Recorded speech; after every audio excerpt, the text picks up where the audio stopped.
सबको बैसाखी की और खालसा पंथ के साधना दिवस की बहुत बहुत बधाई हो। एक अद्भुत मिसाल है दसम पिता साहिब श्री गुरु कलगीधर पातशाह, जिनके अनेकों नाम हैं। और उन्होंने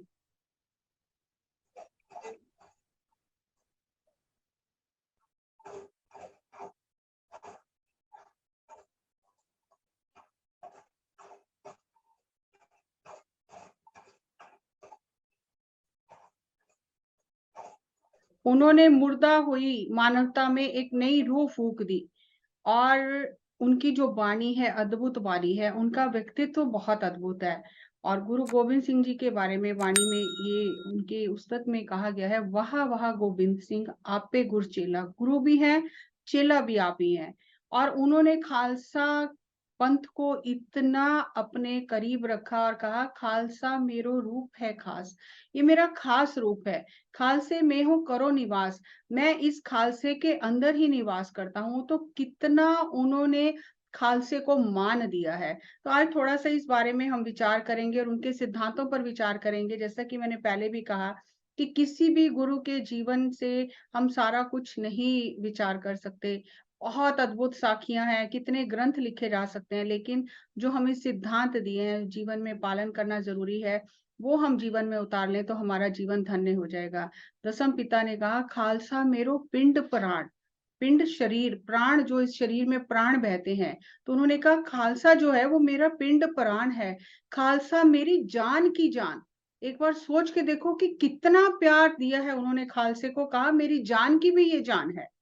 तो ऐसे दशमेश पिता, कलगीधर पिता, जिन्होंने खालसा पंथ की स्थापना की और ये कहा, खालसा मेरो मुख है अंगा, मेरा मुख्य अंग है खालसा, और खालसे के हूँ सत सद संगा, मैं हमेशा ही अपने खालसे के साथ हूँ। तो आज स्थापना दिवस है खालसा पंथ का, तो उसके बारे में थोड़ा हम जानते हैं कि 1699 की विसाखी में साहिब श्री गुरु गोविंद सिंह जी ने पांच प्यारों की स्थापना की। जब उन्हें बाल अवस्था में 9 साल की उम्र में अपने पिता का कटा हुआ शीश मिलता है और वो उसका शीश का अंतिम संस्कार करते हैं अनंतपुर साहब में, तो उस दिन ये संकल्प करते हैं, ये घोषणा करते हैं कि 1.25 लाख से एक लड़ाऊं तबे गोविंद सिंह नाम कहाऊं। 9 साल की उम्र में किया गया संकल्प पूरा होने का दिन आया 1699 की विसाखी। और उन्होंने, ऐसा इतिहास में कहा जाता है कि विसाखी से पहले अनंतपुर से थोड़ी दूर जहां पे भाखड़ा नंगल डैम है, वहां पर एक गुरुद्वारा है, बहुत ही सुंदर अद्भुत, पहाड़ी के ऊपर, चारों तरफ मनोहर वातावरण है, नीचे नदी बहती है। वहां पर कहते हैं 13 महीने, 13 दिन, 13 घंटे, 13 सेकंड दसम पिता ने मौन साधना की। और कुछ विशेष जो मुखी सिख थे एक दो, वही जाकर उनसे उस समय कोई संदेश देते या लेते थे। तो उस साधना के बाद दशमेश पिता ने ये सारी सिख संगत के नाम हुक्मनामे जारी कराए कि इस बार जो त्योहार वैसाखी का मनाया जाएगा तो दूर दूर से सारी संगत आए। तो कहते हैं कि उस समय जो संगत इकट्ठी हुई थी उस वैसाखी के पूरब पर 70-80 हजार संगत थी। और जब दीवान की समाप्ति हुई तो अचानक दशमेश पिता ने कहा कि मुझे एक सिख के सिर की जरूरत है।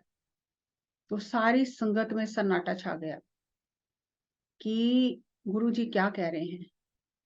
दूसरी आवाज दी, मुझे एक सिख की जरूरत है। तो जो कमजोर दिल वाले थे वो दौड़ के माता गुजरी जी के पास गए कि आपके बेटे को पता नहीं क्या हो गया, चंडी उनके सिर पर चढ़ गई है, क्योंकि उससे पहले ये वाक्य हुआ था कि चंडी प्रकट की थी। तो चंडी उनके सिर पर चढ़ गई है, आप अपने पोते को गुरु बनाओ और उन्हें लेकर आओ, उन्हें शांत कराओ, वो तो सिखों के सिर मांग रहे हैं, तो इस तरह तो सिख ही खत्म कर देंगे। तो उस समय माता गुजरी जी ने कहा कि वो जो कर रहे हैं सही कर रहे हैं, जाओ तुम भी जाके शीश दो अपना। क्योंकि माता गुजरी जी जानते थे कि उनके लाल ने क्या धरती पर करने का बीड़ा उठाया है। तो माता गुजरी जी ने कहा जाओ तुम भी जाकर सिर दो। तो वो कुछ लोग डरकर पीछे पीछे से भाग गए कि ये तो सिखी को खत्म कर देंगे। तो उस समय भाई दया सिंह जी, जो पहले सिख लाहौर से थे, जो एक किराने की दुकान चलाते थे, वो उठे और उन्होंने उठकर तीसरी आवाज में दशमेश पिता को कहा कि सिर तो उसी दिन भेंट कर दिया था जिस दिन आपके सिख बने थे, तो हमारा है ही नहीं। तो मुझसे भूल हुई है जो मैं पहली आवाज में नहीं उठा, तो मेरा शीश हाजिर है। तो दशमेश पिता उसे ले गए और उसका सिर धड़ से अलग कर दिया और खून की धारा बह निकली और वो नंगी खून की भरी हुई तलवार लेकर दोबारा आए और फिर उन्होंने कहा कि मुझे एक सिख के सिर की जरूरत है। तब भाई धर्म सिंह जी जो एक किसान थे दिल्ली से, वो उठे। फिर तीसरी बार जब आए भाई हिम्मत सिंह जी जो पानी ढोने का काम करते थे, जिन्हें जगन्नाथपुरी से, वो उठे जो लोगों के घर पानी ढोने का काम करते थे। फिर चौथे भाई मोहकम सिंह जी उठे जो एक जो कपड़ों पर छापा लगाते हैं जिन्हें छींबा कहा जाता है पंजाबी में, द्वारका से वो जो द्वारका से बिलोंग करते थे वो आए। और 5वें नंबर पर भाई साहिब सिंह जी आए जो एक नाई थे बिदर से। और इन पांचों को गुरुजी तंबू में जो ले गए और फिर इन पांचों को नव जीवन देकर, जो द्विज कहा जाता है कि एक नया जीवन देकर, इन्हें सिंह सजाकर जब दीवान में लेकर आए तो सारी संगत मुख में उंगलियां डालने लगी कि हम भी सिर दे देते, हम भी सिर दे देते। तो फिर तब गुरु गोविंद सिंह जी ने इन मुर्दा हुई कौम में वीर रस भरने के लिए, जज्बा भरने के लिए, इनकी आत्मा को जगाने के लिए अमृत तैयार किया। एक सतलुज दरिया से जल मंगाया, लोहे का एक बाटा जिसे बर्तन कहा जाता है वो मंगाया, अपना खंडा लिया और वीर आसन में बैठकर 5 बानियों का पाठ उच्चारण किया और अमृत तैयार किया। जब गुरुजी अमृत तैयार करने लगे थे तब उनकी पत्नी माता जीत कौर जी आई और उन्होंने कहा गुरुजी इतना इसमें वीर रस आप भर रहे हो तो कहीं ऐसा ना हो कि शक्ति तो ज्यादा हो जाए और मिठास चली जाए। तो उन्होंने बहुत सारे पताशे लाकर अमृत में डाले। तो गुरु गोविंद सिंह जी ने उन्हें कहा कि आपने बहुत अच्छा किया है जो अमृत में मिठास घोली है और हमेशा आपका हिस्सा पहले डाला जाएगा और फिर अमृत तैयार होगा। तो आज तक वो परंपरा चली आ रही है कि पताशे डाले जाते हैं और फिर वो 5 पानियों का पाठ करके अमृत तैयार किया जाता है और फिर वो अमृत 5 प्यारे जो थे उनको गुरुजी ने छकाया और उन्हें जीवन जीने के सूत्र दिए। 5 बानियों का पाठ करना, पंच ककार, कृपान, केश, कंगा, कड़ा, कछहरा, ये उनके लिए ये कोड ऑफ कंडक्ट जिसे कहा जाता है कि ये रहत दी उन्हें कि इस तरह आपको रहना है। संत सिपाही उस दिन बनाया। श्री गुरु नानक देव जी से लेकर संत तो बन रहे थे लेकिन दसम पिता ने उसका रूप पूर्ण किया और संत सिपाही का उसे रूप दिया। और यहाँ एक अद्भुत घटना हुई जब गुरु गोविंद सिंह जी 5 प्यारों को अमृत छका चुके, उनके नाम भाई दया राम से भाई दया सिंह कर दिया, धर्मचंद से धर्म सिंह कर दिया, उनकी जात पात भेद सब खत्म कर दिए और सबके नाम के पीछे सिंह लगा दिया कि आज से आप गुरु गोविंद सिंह के शेर हो, खालसा पंथ के शेर हो। और उस समय गुरु जी ने कहा कि जो आज के बाद जो औरतें होंगी वो अपने नाम के पीछे कौर लगाएंगी, कौर यानी राजकुमारी। आत्मा इतनी बलवान कर दी गुरुजी ने कि हर एक को सिंह और कौर की उपाधि दी। तो यहाँ पर एक अद्भुत घटना हुई। सरबजीत मैडम कोई व्हाइट बोर्ड यूज कर रहा है और मेरे यहाँ पे आ रहा है, निशान आ रहे हैं। अद्भुत घटना एक और हुई कि दसम पिता ने जब 5 प्यारों को अमृत छकाकर बाना पहनाकर उन्हें सिंह सजा दिया तो वीर आसन में स्वयं उनके सामने बैठ गए। इसीलिए कहा जाता है वाह वाह गोविंद सिंह आप पे गुरचेला, कि पहले तो गुरु बन के उन्हें अमृत छकाया और फिर उन पांचों के आगे कहने लगे कि मुझे भी गोविंद राय से गोविंद सिंह बना दो।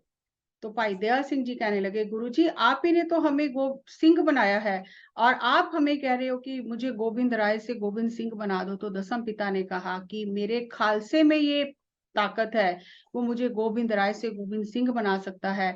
मैं दया राम से दया सिंह तो बना सकता हूँ लेकिन मैं गोविंद राय से गोविंद सिंह नहीं बना सकता, ये ताकत मेरे खालसे में है। तो कितनी कमाई वाले, साधना वाले, विवेक वाले वो सिख थे। तो उन्होंने भाई दयाल सिंह जी ने गुरुजी को कहा कि गुरुजी आपने तो इस स्कूल की फीस ही बहुत अजीब रखी है, आपने तो शीश लिया है और तब आपने हमें अमृत दिया है, ऐसे ही नहीं दिया है। तो आप क्या दोगे बदले में? तो गुरुजी ने कहा मेरा शीश हाजिर है। तो भाई दया सिंह जी ने कहा गुरुजी ये तो बात नहीं हुई, एक सिख भी एक शीश दे और गुरु भी एक शीश दे तो ये कैसे बराबरी हुई। तो गुरुजी ने कहा कि मेरा सरबंस हाजिर है, खालसे के लिए मेरा सरबंस हाजिर है, मुझे गोविंद राय से गोविंद सिंह बनाओ, मुझे अमृत छकाओ। तब उन 5 प्यारों ने गुरु गोविंद सिंह जी को अमृत छकाया, माता जीतो जी को अमृत छकाया और गोविंद राय से उस दिन से उनका नाम गोविंद सिंह हो गया। और आज भी जब अमृत छकाया जाता है तो ये कहा जाता है कि आज से सारे जाति पाति के भेद खत्म है। जिस वननेस की हम बात करते हैं, युगों युगों से यही संदेश मानवता को गुरु पीर पैगंबर अवतार देते रहे हैं। तो उस समय ये कहा जाता है कि आज से आपके धर्म पिता गुरु गोविंद सिंह जी हैं, धर्म माता माता साहेब कौर जी हैं, आपका जन्म स्थान केसगढ़ साहेब है और आप आनंदपुर शहर के निवासी हो। आज से आपकी सब जात पात खत्म है, आप एक ही पिता के एक ही माता के पुत्र पुत्रियां हो, एक ही आपका जन्म स्थान है और एक ही स्थान के आप निवासी हो। तब से ये परंपरा चली आ रही है। और गुरु जी ने ये बताया कि देखो नाम में कितना चमत्कार है, ऐसे ही नाम नहीं रखे जाते। दया, पहला प्यारा भाई दया सिंह, तो दया मतलब करुणा, कंपैशन। तो जब श्री गुरु नानक देव जी का अवतार हुआ और श्री गुरु नानक देव जी लाहौर गए थे तो गुरु जी ने ये कहा था लाहौर शहर जहर कहर सवा पैर, इतना अत्याचार इतना वध होता था वहां पर। तो उसी लाहौर शहर में गुरु अर्जन देव जी की शहादत हुई और उसी लाहौर शहर से गुरु जी ने दया को निकाला, दया को जन्म दिया। तो दया धर्म का मूल है। तो जो 5 प्यारे, पहले 5 प्यारे थे, भाई दया सिंह जी उनका नाम था, क्योंकि दया के बिना धर्म हो ही नहीं सकता। आप देखो कितनी ये दिव्य योजना है, कैसे हमारे नाम रखे जाते हैं और कैसे हमारे नाम सार्थक होते हैं। फिर उसके बाद धर्म, धर्म सिंह जी, धर्म, धर्म मतलब कि किस तरह का हमें आचरण करना है जीवन में, सत्य के अनुसार जीना है। और दिल्ली शुरू से ही, हस्तिनापुर इसका नाम था, ये राजनीति का केंद्र रहा। राजनीति में जैसे लाहौर में दया नहीं थी तो गुरुजी ने वहां वहां से दया ली। दिल्ली में धर्म नीति नहीं थी, राजनीति ही थी, चालें चली जाती थी, तख्ते पलटे जाते थे, तो गुरुजी ने धर्म दिल्ली से लिया, दिल्ली को धर्म दिया। और दया और धर्म, दया पहले आएगी फिर धर्म आएगा। अगर दया नहीं है, जहां दया नहीं है वहां धर्म हो ही नहीं सकता। फिर हिम्मत, उस दया और धर्म को पालन करने के लिए हिम्मत चाहिए। बुजदिल क्या दया करेगा और क्या धर्म कमाएगा, तो हिम्मत चाहिए। और भाई हिम्मत सिंह जी जगन्नाथपुरी से थे और ये सब नीची जाति से बिलोंग करते थे। तो हिम्मत चाहिए धर्म के मार्ग पर चलने की, ये बुजदिलों की काम नहीं है। तो हिम्मत, जिसकी आत्मा बलवान होगी वही धर्म के मार्ग पर चलेगा। मोकम, मोका मतलब कि सशक्त मन, कमजोर मन वाला व्यक्ति जो बुराइयों में फंसा हुआ है, उसके अंदर तो हिम्मत ही नहीं है, हठ ही नहीं है धर्म का पालन करने का। तो हठ भी चाहिए, एक एक शुद्ध हठ चाहिए, बाल हठ चाहिए कि सिर चला जाए, जान चली जाए, लेकिन अपने धर्म से हटेंगे नहीं। तो उसके बाद जो सिखों ने कुर्बानियां दी, कि जो हम अरदास करते हैं, सिखी केसा स्वासा नाल निभाई, जो केश को काटने के लिए कहा जाता था, मुसलमान बनने के लिए कहा जाता था, तो वो अपने धर्म पर अडिग रहे कि हम अपना धर्म परिवर्तन नहीं करेंगे। और उस धर्म पर अडिग रहने की जो सशक्त मन चाहिए, वो मोहकम, भाई मोहकम सिंह जी से आया। भाई साहब सिंह, अब वो जीत गए, जिसके अंदर ये गुण आ गए उसने तो सबको जीत लिया। तो बिदर से भाई साहब सिंह जी थे और जिसके अंदर दया, धर्म, हिम्मत और मौकम है, तो वो तो सारी दुनिया को ही जीत लेगा, वो सारी दुनिया के साथ एक हो जाएगा। तो हमारे नामों में ये चमत्कारी शक्तियां होती हैं, इसीलिए कहते हैं कि नाम सोच समझ के रखना चाहिए बच्चे का।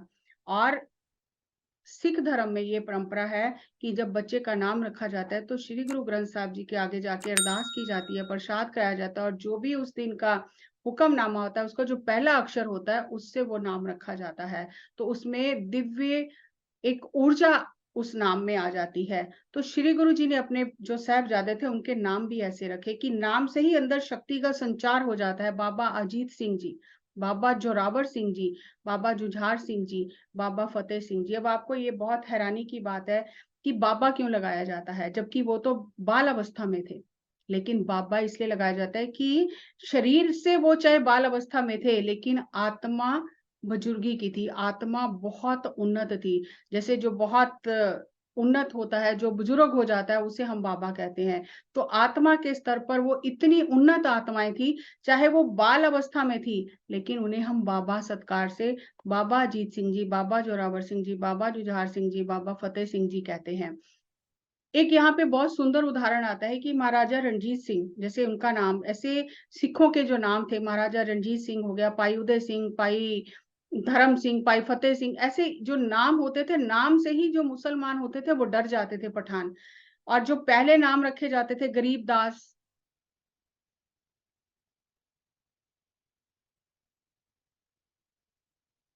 और इस तरह के जो नाम रखे जाते थे, गरीबचंद, तो वो नाम ही ऐसे होते थे कि इस नाम में कोई ऊर्जा ही नहीं है, तो वो क्या मुकाबला करेंगे? तो जो अहमद शाह अब्दाली जब आया, तो अहमद शाह अब्दाली को लगा कि इनको तो बहुत आसान है इनको जीतना, इनके तो नाम में ही ताकत नहीं है। तो जो गुरु गोविंद सिंह जी ने मर्यादा दी कि नाम ही ऐसा होना चाहिए कि आपका नाम सुन के दुश्मन जो है वो थर्रा जाए। तो ऐसे नाम दिए। तो अहमद शाह अब्दाली का जब पोता, उसने जब हिंदुस्तान पर आक्रमण किया, तो महाराजा रणजीत सिंह ने उसे ललकारा और कहा कि हे अहमद शाह अब्दाली के पोते, चड़त सिंह का पोता महाराजा रणजीत सिंह तुझे ललकारता है कि आके मेरे सामने युद्ध कर। तो नाम में इतनी शक्ति, इतना ऊर्जा का संचार होता था कि वैसे ही जो मुगल होते थे, जो दुश्मन होते थे, उनकी शक्ति क्षीण हो जाती थी। तो कभी भी अपने नाम को सार्थक करने के लिए भी हमें साधना करनी पड़ती है। ऐसे ही नाम नहीं आ जाते हैं। तो नाम की भी बहुत करामात है। तो श्री गुरु गोविंद सिंह जी ने कहा कि इन्हीं की कृपा के सजे हम हैं, नहीं मौसो गरीब करोड़ परे। इतनी विनम्रता कि मेरे जैसे करोड़ों हैं, लेकिन मैं खालसा पंथ की वजह से मैं हूँ। इतना मान खालसा पंथ को दिया। लेकिन यहाँ प्रश्न ये उठता है, लोग पूछते हैं कि गुरुजी ने स्थापना ही क्यों की? ऐसी कौम ही क्यों बनाई? क्योंकि 9 गुरुओं के टाइम से तो सिमरन साधना में लगे हुए थे सब। तो खालसा पंथ की स्थापना क्यों की? क्योंकि दसम पिता उसी उद्देश्य के लिए आए थे। जब वो डॉक्टर होता है, जब वो देख लेता है कि किसी भी दवाई से शरीर की बीमारी नहीं जा रही है और एक अंग खराब होने की वजह से सारा शरीर खराब हो रहा है, गल रहा है, तो सर्जन उस अंग को काट देता है, बाकी शरीर को बचा लेता है। तो जब इतने अत्याचार बढ़ गए थे, तो उस समय धर्म की स्थापना के लिए असुर सिंघार बे को, दुर्जन के मार बे को, संकट निवार बे को खालसा बनायो है। तब श्री गुरु गोविंद सिंह जी ने धर्म की स्थापना के लिए खालसा पंथ की साजना की। और यही बात भगवत गीता में श्री कृष्ण भगवान ने कही, यदा यदा ही धर्मस्य ग्लानि भवति भारत, जब जब धर्म की हानि होगी, तब तब मैं उस धर्म की स्थापना के लिए आऊँगा। और हम सोचें कि बार-बार कृष्ण जी ही आएँगे, नहीं, रूप बदल-बदल कर शक्तियाँ आती हैं। तो ये युगों-युगों से चला है, जब-जब धर्म की हानि होती है, धर्म की स्थापना के लिए धरती पर शक्तियाँ अवतरित होती हैं। तो खालसा पंथ तो बनाया, तो हमें यहाँ सोचने की बात ये, क्या खालसा पंथ वेशभूषा का नाम है कि हमने अमृत छक लिया और हमने 5 ककार धारण कर लिया और हम खालसा हो गए? नहीं, गुरुजी ने कहा, "रैनी रहे सोई सिख मेरा।" जिसका आचरण अच्छा है, जो रहत में रहेगा, वही मेरा सिख है। ओ साहिब, मैं उसका चेला, वो तो मेरा साहिब है और मैं उसका दास हूँ। तो इतना मान दिया। तो श्री गुरु जी ने खालसा की डेफिनेशन दी, परिभाषा दी, खालसा खास कहावे सोई, जाके हृदय भरम ना होई। जरा-जरा बात से डर जाते हैं, बिल्ली रास्ता काट जाएगी, किसी ने छींक मार दी है, कोई मुझे कुछ किसी ने जादू कर दिया है, किसी ने मेरे ऊपर काला जादू कर दिया है, किसी ने मेरे घर के बाहर सिंदूर डाल दिया है। तो गुरुजी यहाँ कह रहे हैं, खालसा खास खालसा वही है जिसके हृदय में कोई भ्रम है ही नहीं, जो केवल अकाल पुरख की पूजा करता है, अकाल की पूजा करता है। भरम भेखते रहे न्यारा, जो हर तरह की वेशभूषा से, भेक से, भ्रम से अलग रहता है, तो खालस सतगुरु हमारा, वो खालसा है। तो खालसा की परिभाषा का मतलब ये नहीं है कि मैंने अगर अमृत छक लिया, वस्त्र पहन लिए, तो मैं खालसा हो गई, नहीं। खालसा कोड ऑफ कंडक्ट है, एक आचरण है, एक जीवन जीने का सिद्धांत है। तो यहाँ पर एक मुसलमान जो काजी था, बहुत साधना वो भी करता था, उसने श्री गुरु जी को कहा कि ऐसा तो हमारे कुरान शरीफ में कहा गया है कि पैगंबर मोहम्मद हम सबकी वहाँ पर अल्लाह के दरबार में ज़मानत देंगे। तो आप कह रहे हो कि अमृत छकने वाले जो हैं, हम उनके साथ हैं, वो खालसा है, तो हमें तो ये कहा ही गया है कि आपकी ज़मानत देंगे। तो श्री गुरु जी ने उसे कहा समझाने के लिए कि एक सिक्का दिया खजांची को कहा एक सोने का सिक्का लेके आओ। सिक्का दिया और कहा जाओ इस सिक्के को बाजार में ले जाकर कुछ खरीद कर लाओ। तो वो जब गया सिक्का लेकर, तो वो सिक्का कहीं भी नहीं चला। तो गुरुजी ने कहा कि क्यों नहीं चला ये सिक्का? इस पर तो सरकार की मोहर लगी हुई है। तो उसने कहा गुरुजी इसकी जो धातु है, असल जो सोना होना चाहिए वो खोट है, वो सोना नहीं है। मोहर लगने से क्या होता है? धातु तो शुद्ध होनी चाहिए। तो श्री गुरुजी ने ये उदाहरण देके समझाया, इसी तरह से चाहे आप मोहम्मद को मानो, चाहे आप सिंह सज जाओ, लेकिन अगर धातु असली नहीं है, अगर आचरण सही नहीं है, तो कोई भी पीर पैगंबर आपकी वहां खुदा के दरबार में हामी नहीं भरेगा। अगर आप चोरियां करते हो, यारियां करते हो, दूसरों का हक लूटते हो, तो क्या हामी भरी जाएगी आपकी? क्या पैगंबर मोहम्मद आपकी हामी भरेंगे? तो उसने कहा नहीं। तो गुरुजी ने कहा वेशभूषा से, किसी धर्म का तगमा लगा लेने से पैगंबर आपकी हामी नहीं भरते हैं। आपका आचरण वैसा होना चाहिए जैसा वो सिखा कर गए हैं। तो उसको समझ में आ गया कि गुरुजी क्या कहना चाह रहे हैं। इसीलिए गुरुजी ने कहा कि मेरा सिख वही है जो आचरण में रहता है। तो श्री गुरु जी ने एक वैज्ञानिक दृष्टिकोण दिया, जो खालसा पंथ को बाना दिया, उसका रंग भी गुरु जी ने ऐसा रखा कि वो रंग से ही जोश आ जाए, नाम ऐसा दिया कि नाम लेते ही जोश आ जाए। तो वो एक वैज्ञानिक दृष्टिकोण और चमत्कारिक सोच दी गुरु जी ने, कि जब चमकौर की गढ़ी में 40 सिंह गुरु जी के साथ थे और लाखों की तादाद में मुगल फौज थी, तब गुरुजी ने कहा 1.25 लाख से एक लड़ाऊं। वो वाक्य सिद्ध करके दिखाया, कोई कोरी बातें नहीं की। 1.25 लाख से एक एक सिंह ने लड़ के दिखाया। ऐसा जज्बा गुरुजी ने भर दिया और गुरुजी ने ये उपदेश दिया सिखों को, ऐसा जीवन जीना सिखाया कि निडरता से जियो और निडरता से मरो। डर डर के ना जीना है, ना डर डर के मरना है। और श्री गुरु गोविंद सिंह जी का ऐसा अद्भुत व्यक्तित्व था कि संत और सिपाही एक साथ, दो विरोधी गुण एक साथ, संगीत प्रेमी और दूसरी तरफ युद्ध प्रशिक्षण, शस्त्र और शास्त्र, कवि लिखारी और साथ में योद्धा, बादशाह और दरवेश, गुरु और चेला, शांत रस, करुणा रस और साथ ही साथ वीर रस। ऐसा विरोधी व्यक्तित्व कोई भी नहीं हुआ है कि जिसमें ये दोनों गुण साथ साथ विरोधी गुण हो। और गुरु जी ने खालसा पंथ को, जो गुरु जी ने दसम ग्रंथ में गुरु जी की जो बानी है, ध्यान धरो तय को मन में, जह को अमितोज सबे जग छायो, उसका ध्यान, लोग कहते हैं सिख धर्म में तो ध्यान है ही नहीं, जबकि जगह जगह ध्यान का जिक्र किया गया है कि उसका ध्यान अपने मन में धरो जिसका प्रकाश पूरे जग में व्याप्त है। तो ध्यान के लिए कहा गया है। हर एक अक्षर का अर्थ अलग होता है। जहां जप कहा गया है, कहीं सिमरन कहा गया है, कहीं पानी पढ़ने को कहा गया है, और बहुत जगह पर ध्यान करने को कहा गया है। ध्यान सबसे उत्तम अवस्था है। और साहिब श्री गुरु ग्रंथ साहिब जी में नर्सरी क्लास से लेके पीएचडी का सारा सिलेबस है। हम क्या करते हैं, हम पीएचडी का सिलेबस उठा लेते हैं और बुद्धि हमारी नर्सरी की है, और हम दूसरों को डराना शुरू करते हैं, एग्जाम्पल देना शुरू करते हैं। नहीं, हमें देखना होगा हम कौन सी क्लास में हैं और कौन सा सबक हमें पढ़ना है।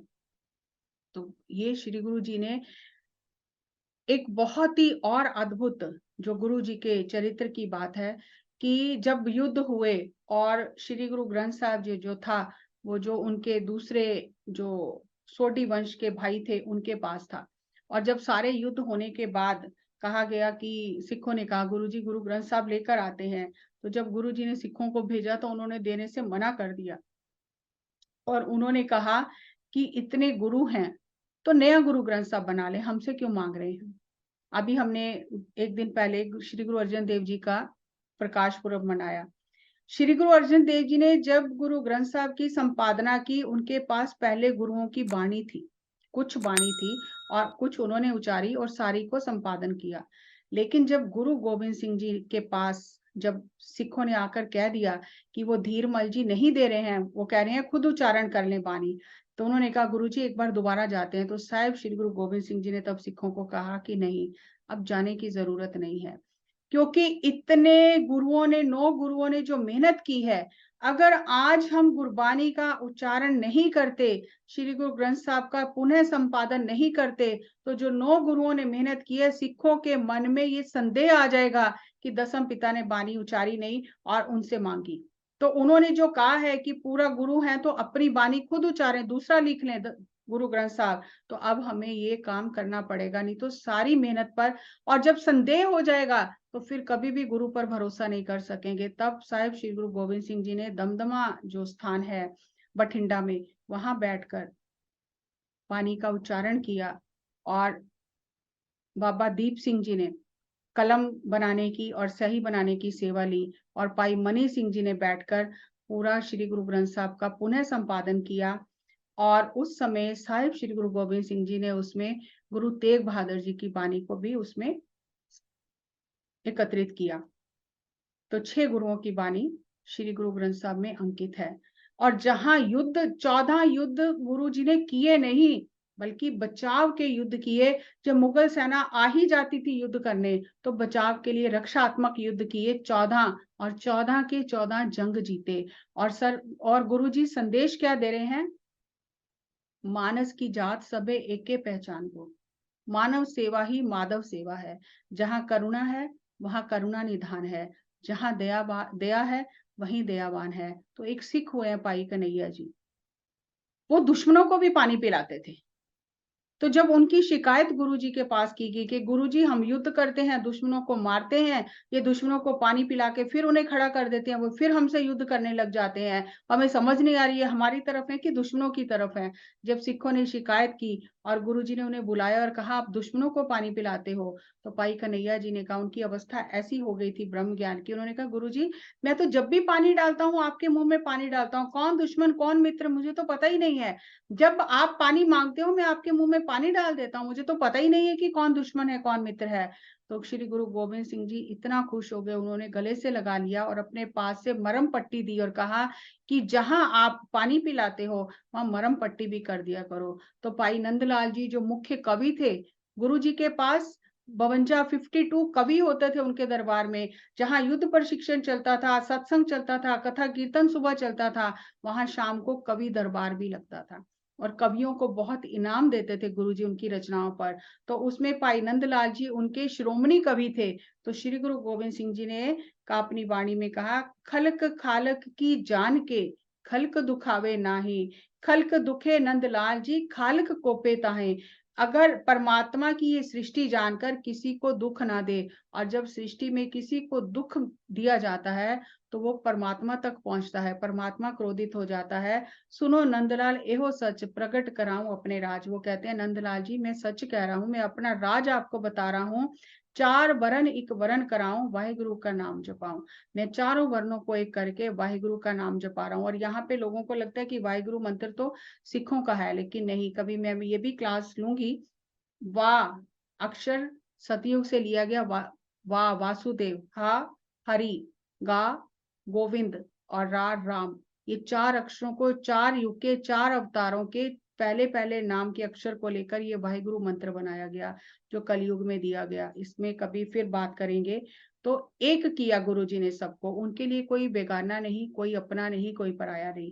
जो काजी सलारदीन था वो बहुत हैरान होता था। वो आके जब सत्संग करता था, संगत दसवंध रखती है, मत्था टेकती है, अपनी इच्छाएं जाहिर करती है, वो देखता था किसी को तो गुरुजी कहते हैं सिमरन करो, किसी को कहते हैं सेवा करो, किसी को कहते हैं संगत करो, किसी को कहते हैं अपना नित्यनेम बढ़ाओ, किसी को कहते हैं गुरु नानक कृपा करेगा सब ठीक हो जाएगा। तो उसके मन में शंका आ गया कि जो लिखा है वो होना ही है, कर्म तो भोग नहीं है, तो फिर वो ठीक कैसे हो जाएगा। ये गुरुजी कैसे इस बात का निर्णय करते हैं कि किसको सिमरन कहना है, किसको सेवा कहनी है, और किसको ये कहना है कि सब ठीक हो जाएगा। तो उसने गुरुजी से प्रश्न किया कि उसको लगा कि शायद गुरुजी सिखों का मन रखने के लिए प्यार में कह देते हैं सब ठीक हो जाएगा, जब कर्म भोग नहीं है तो सब ठीक कैसे हो जाएगा। तो उसने ये शंका गुरुजी के सामने रखा कि गुरुजी मुझे समझ नहीं आ रहा। तो गुरु गोविंद सिंह जी ने कहा कि एक स्टैम्प लेके आओ और स्याही और कागज लेके आओ। तो श्री गुरु जी ने काजी सलारदीन को कहा इस स्टैम्प पर क्या लिखा है। तो उसने कहा ये तो उल्टे अक्षर है, ये तो पढ़े नहीं जा रहे हैं, पता नहीं चल रहा क्या लिखा है। तो गुरु जी ने वो स्याही लगाकर जब स्टैम्प कागज पर लगाई तो पूछा अब इसमें क्या लिखा है। तो उन्होंने कहा कि ये अब तो सब पढ़ा जा रहा है क्या लिखा है। तो गुरु जी ने कहा कि जब स्टैम्प कागज पर लगती है तो उल्टे अक्षर भी सीधे हो जाते हैं। हमारे पास हर तरह के लोग आते हैं, ये बहुत अपने अंदर धारण करने वाली शिक्षा है गुरुजी कहते हैं कि जो अहंकार से आते हैं, उन्हें हम कहते हैं संगत की सेवा करो, ताकि उनके अंदर विनम्रता आए। जिन्हें कुछ भी नहीं पता, पहली बार आए हैं, उन्हें कुछ भी एबीसीडी नहीं पता स्पिरिचुअलिटी की, उन्हें हम कहते हैं नाम जपो। जो शरण में आता है, समर्पण करके आ जाता है, उसके कर्मों के उल्टे लेख हमें सीधे करने ही पड़ते हैं। जो लोग कहते हैं ना कि फिर जब कर्म ही भोगने हैं, तो फायदा क्या होगा पाठ पूजा करने का? नहीं, जो समर्पण करके विनम्रता से शरण में आ जाता है कि मुझे कुछ नहीं पता, आप ही सब कुछ करो, तो उसके लेख हमें सीधे करने पड़ते हैं। जो कुछ बन के आता है, तो मैं तो ये हूँ, मैं तो बहुत पहुँचा हूँ, मैं तो एमएलए हूँ, मैं तो बहुत ऊँची पोस्ट पे हूँ, वो खाली चला जाता है। उसे गुरु के घर से कुछ भी नहीं मिलता, और जो झुक कर आता है, उसे गुरु गले लगा लेता है। तो काजी सलारदीन का संदेह दूर हुआ। और जो संसारी लोग होते हैं, वो धरती पर कर्म बंधन से आते हैं, अपने कर्म भोगने हम आते हैं, लेकिन जो परोपकारी संत गुरु पुरुष होते हैं, वो हम मानवता को बंधन मुक्त करने आते हैं। तो उस कई लोगों को मन में ये शंका होता है कि गुरुजी ने युद्ध क्यों किए, गुरुजी ने शिकार क्यों किया, वो तो वध कर रहे थे, अहिंसा का पालन करना चाहिए। तो हमें गुरु पर किंतु परंतु करने का कोई अधिकार नहीं है। जैसे मान लो कि आज अगर कोई प्राइम मिनिस्टर है या एमएलए है या एमपी है, तो उसके अधिकार दूसरे नागरिकों से विशेष हैं। दूसरे नागरिकों को वो अधिकार प्राप्त नहीं है जो उससे प्राप्त है, जो कुर्सी पर बैठा है। तो वो अपने दायरे में रहकर बहुत कुछ कर सकता है। तो इसी तरह जब गुरु जी ने एक सफेद शेर का शिकार किया, और जो राजे थे गुरु जी के साथ, जो पहाड़ी राजे थे, वो दंग रह गए, क्योंकि बहुत खूंखार शेर था और वो सो रहा था। तो राजे जो थे, उन्होंने कहा कि गुरुजी चुपचाप इस जंगल से निकल जाते हैं, ये शेर बहुत खूंखार है। तो गुरुजी ने कहा नहीं, अब इसके कल्याण का टाइम आ गया है। तो गुरुजी घोड़े से उतरे और उसके पास गए। राजे हैरान हो रहे हैं कि गुरुजी ऐसा क्यों कर रहे हैं। तो घोड़े से उतर के उसके पास गए। वो शेर ने देखा सुस्त पड़ा था, तो गुरुजी ने कहा उठ हमला कर। तो क्योंकि हम निहत्थे पर वार नहीं करते, सोए हुए पर वार नहीं करते, तू हमला कर। और गुरुजी ने जब उसे जगाया, वो उठा, और जैसे ही वो कूदा गुरुजी के ऊपर, तो गुरुजी ने तलवार से उसके 2 टुकड़े कर दिए। और वो राजे इतने हैरान हुए। तब गुरुजी ने उस शेर से, जो उसकी आत्मा थी, उसे मुक्त किया, और उसने बताया कि मैं महाभारत के समय का राजा जयद्रथ हूँ, जो तब से शेर की योनि में हूँ। और उस समय हमें ये कहा गया था कि धर्म अधर्म सब कुछ जायज है, युद्ध जीतना है, अन्याय करके जीतना पड़े तब जीतना है। तो मैंने बहुत अन्याय किए, उस युद्ध में बहुत अनीति की, और उस अनीति की वजह से मुझे ये शेर की योनि मिली, और आज मेरा कल्याण हुआ है। ऐसे ही श्री गुरु नानक देव जी से टाइम से एक सिख था, मूला मूला खत्री, और गुरु जी का उससे बहुत प्यार था। उसने गुरु जी के साथ बहुत यात्रा की, और फिर बाद में उसकी शादी हो गई, वो घर आ गया। तो एक दिन गुरु जी उसके घर मिलने गए, तो उसकी पत्नी ने देखा और कहा कि तेरा साथी आया, फिर तुझे साथ ले जाएगा, तो तू घर पे ही रह। तो मैं कह देती हूँ कि वो घर पे नहीं है। तो झूठ बोला उसकी पत्नी ने कि मूला घर पे नहीं है। तो गुरु जी ने कहा नहीं है तो ना सही। इतना कहकर गुरु जी जब उसके द्वार से गए, तो वो जहाँ छुपा हुआ था, वहां उसे सांप काट गया, और उसको जहर चढ़ गया, और वो बाहर आया। तो लोगों को पता चल गया कि इसकी पत्नी ने झूठ बोला है और इसको सांप काट गया है। तो वो गुरुजी जो बाहर चले गए थे नगर से, वहां उसको लेकर गए मूला खत्री को, और सब नगर वासियों ने गुरुजी को कहा गुरुजी इस पर दया करो, आपके कहने की देर हुई है और इसके प्राण निकल रहे हैं। तो गुरुजी ने कहा अब समय निकल गया है, अब 10वें जामे में जब हम आएंगे तब इसकी मुक्ति होगी। तो सोच कर देखो, एक बार जब हम भटक जाते हैं, हमें बोल लगता है झूठ बोलने से क्या होता है, कुछ भी तो नहीं होता, तो बोलना ही पड़ता है। तो जब संतों से झूठ बोला जाता है, गुरुओं से झूठ बोला जाता है, तो कितना भोगना पड़ता है, कितनी योनियां भोगते भोगते। गुरु गोविंद सिंह जी के टाइम पे, वो नांदेड़ की धरती पर जब गुरु जी गए, वो खरगोश की योनि में था, और गुरु जी ने उसे उस खरगोश की योनि से मुक्त किया। इसलिए कभी भी गुरुओं पर संदेह करना, झूठ बोलना, हमारे कर्मों को, हमारी यात्रा को बहुत लंबा कर लेता है। गुरुओं पर किंतु परंतु करने से अच्छा है हम अपने भीतर झांकें कि हमारे अंदर अभी इतनी बुद्धि नहीं है कि हम इन चीजों को समझ सकें, तो उन चीजों पर किंतु परंतु ना करें। आज एक बहुत ही सुंदर वाक्य मैं और यहाँ पर लेके फिर इसको क्लोज करती हूँ, कि संगत का कितना असर होता है। जब गुरु जी दमदमा साहब पहुंचने से पहले एक जगह पर गए, रास्ते में, तो समीर नाम का एक चौधरी मिला, और उसने कहा कि गुरुजी मुझे आप यहीं रहिए मेरे पास और मैं आपकी सेवा करूँगा। तो गुरुजी ने कहा कि नहीं हमारे रहने से तुझे तकलीफ हो सकती है, तो हम आगे चलेंगे। तो उसने कहा नहीं गुरुजी यहाँ रहो। तो उसने गुरुजी की बहुत सेवा की, लेकिन उसका जो मामा था वो नास्तिक था। गुरुजी ने एक बार उसकी सेवा से प्रसन्न होके उसे कहा कि तू मेरा घोड़ा ले जा, हमारा घोड़ा ले जा और जहाँ तेरा मन करे जितनी दूर इस घोड़े को ले जा सकता है, इस घोड़े को घुमा कर ला, उतनी दूर तक तेरा राज होगा। तो वो घोड़ा लेकर आ गया और रास्ते में उसका मामा मिल गया और गुरुजी ने कहा उसके मामा ने कहा कि क्या कहाँ जा रहा है घोड़ा लेकर? तो उसने कहा ये गुरु गोविंद सिंह जी का घोड़ा है और गुरुजी ने कहा है कि जितनी दूर तक इस घोड़े को घुमा कर लाएगा वहां तक तेरी रियासत होगी। तो मामा जो था जिसे कुछ भी पता नहीं था, जो किसी और पीरों को मानता था, उसने कहा जिनके पास खुद कुछ नहीं है वो तुझे क्या राज देंगे, कहीं जाने की जरूरत नहीं है, ये फालतू की बातों में पड़ने की जरूरत नहीं है, जाके घोड़ा वापिस कर दे। लेकिन वो डरता था। उसने सोचा कि गुरु जी के वचन नहीं माने तो अवज्ञा हो जाएगी। लेकिन मामा ने जो जहर डाल दिया, जो ये एक विचार डाल दिया कि जिनके पास खुद अपने लिए कुछ नहीं है वो तुझे क्या राज देंगे। तो उसने क्या किया, गांव में थोड़ी सी जगह में घोड़ा घुमा के वापस ले आया कि गुरु के वचनों की भी उल्लंघना नहीं होगी और मैं इतनी मेहनत क्यों करूं। तो जब वापस आया तो गुरुजी ने पूछा कि कहाँ तक गया था घोड़ा लेके। तो उसने कहा गुरुजी मैंने गांव के आसपास ही घोड़ा घुमा लिया। तो गुरुजी हंसने लग गए क्योंकि वो तो जानते थे कि क्या हुआ है। तो संगत का ये असर हुआ कि जो उसे राज मिलना था वो भी नहीं मिला। फिर उसे बहुत पछतावा हुआ, बार बार गुरुजी को कहता है मेरा जन्म मरण काटो, मेरा जन्म मरण काटो। तो एक दिन गुरुजी ने खुश होके जो प्रसाद ग्रहण कर रहे थे, उसका प्रसाद जो बचा था उसको शीत प्रसाद बोलते हैं, वो दे दिया कि जा तो ये शीत प्रसाद ले जा। लेकिन फिर उसकी बुद्धि कर्म अभी अच्छे नहीं थे, उदय नहीं हुए थे, वो प्रसाद लेकर घर चला गया। और जब वो प्रसाद उसने घर लेके गया तो फिर मामा ने कहा कि अब हमारे ये दिन आ गए हैं कि हम जूठा प्रसाद खाएंगे, तो जूठा प्रसाद क्यों खा रहा है, छोड़ दे, जूठा खाने की जरूरत नहीं, हम तो चौधरी हैं। तो उसने क्या किया, वो प्रसाद जो था वो जमीन में गड्ढा खोद के दबा दिया। तो ये संगत का असर होता है कि हीरा हाथ में आते आते बार बार हाथ से छूट जाता है। लेकिन उसने बहुत सेवा की, फिर उसे तीसरा मौका भी मिला और उसने फिर गुरु जी की संगत करके फिर गुरु जी ने उसके सपने में कई जन्म काटे और उसे जन्म मरण से मुक्त किया। तो धन्य है वो सिख जिन्होंने गुरु जी की संगत प्राप्त की। इसीलिए कहते हैं कि जैसे दूध में एक खट्टे की बूंद दूध को बदल देती है, फाड़ देती है, इसी तरह एक जरा सी कुसंगत जन्मों जन्मों के शुभ कर्मों को नाश कर देती है।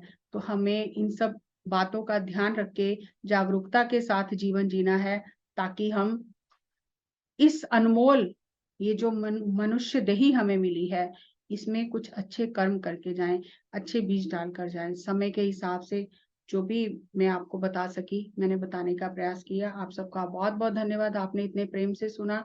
सो धन्यवाद, thank you, thank you, thank you.